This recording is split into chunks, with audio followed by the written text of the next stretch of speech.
আসসালামু আলাইকুম ওরহমতুল্লাহ। প্রিয় দর্শক, আজ আমরা রাসূল পাক সাল্লাল্লাহু আলাইহি ওয়াসাল্লাম এর জীবনের 7টি গুরুত্বপূর্ণ অভ্যাস জানব, যা মানব দেহের জন্য অত্যন্ত উপকারী এবং মুসলিম বিজ্ঞানীরা এই 7টি অভ্যাসকে শ্রেষ্ঠ অভ্যাস বলে আখ্যা দিয়েছেন।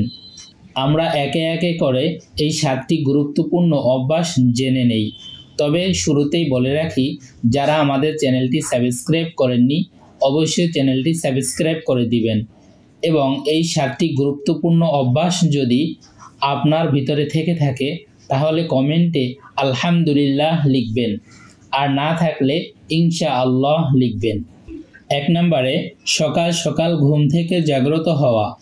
মহানবী হজরত মুহাম্মদ মুস্তাফা সাল্লাল্লাহু আলাইহি ওয়াসাল্লাম তাড়াতাড়ি ঘুম থেকে উঠতেন এবং দিনের কাজ শুরু করতেন।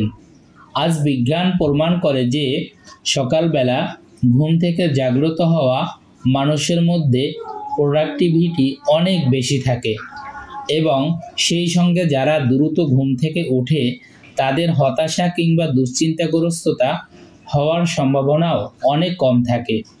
2 নম্বরে রাসূল সাল্লাল্লাহু আলাইহি ওয়াসাল্লাম এর যে গুরুত্বপূর্ণ অভ্যাসটি ছিল তা হলো তিনি স্বল্প আহার গ্রহণ করতেন। মহানবী হযরত মুহাম্মদ মুস্তাফা সাল্লাল্লাহু আলাইহি ওয়াসাল্লাম রোগ ও অসুস্থতা প্রতিরোধ করার জন্য অনেক কম খেতেন। বহু বছর পরে বিজ্ঞান আজ প্রমাণ করে যে স্বল্প আহার গ্রহণ আমাদের মধ্যে অনেক রোগ প্রতিরোধ ক্ষমতা বৃদ্ধি করতে পারে। 3 নম্বরে ধীরে ধীরে খাদ্য গ্রহণ করুন।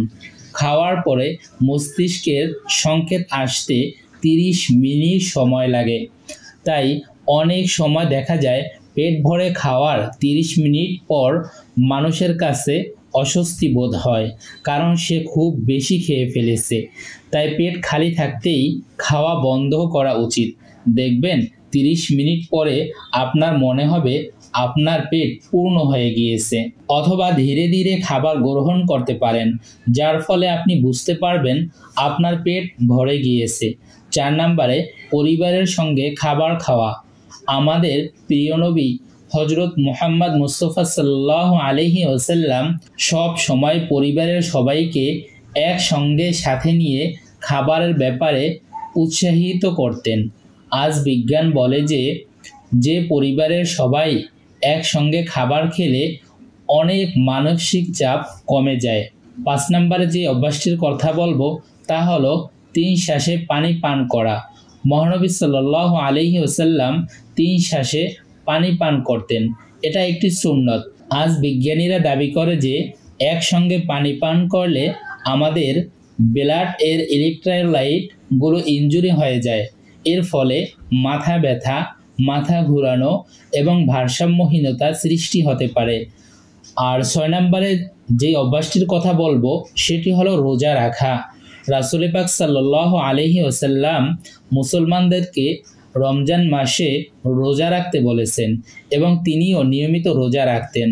আজ বিজ্ঞানীরা রমজান মাসে রোজা রাখার ঘোষণা করেছে এবং তারা বলেছে যে রোজা অত্যন্ত স্বাস্থ্যকর এবং শরীরের ক্যান্সারের কোষগুলোর বিরুদ্ধে লড়াইয়ে সহায়তা করে।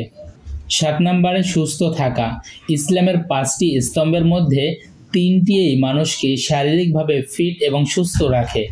নামাজ আদায় করাটাও একটা শারীরিক ব্যায়াম।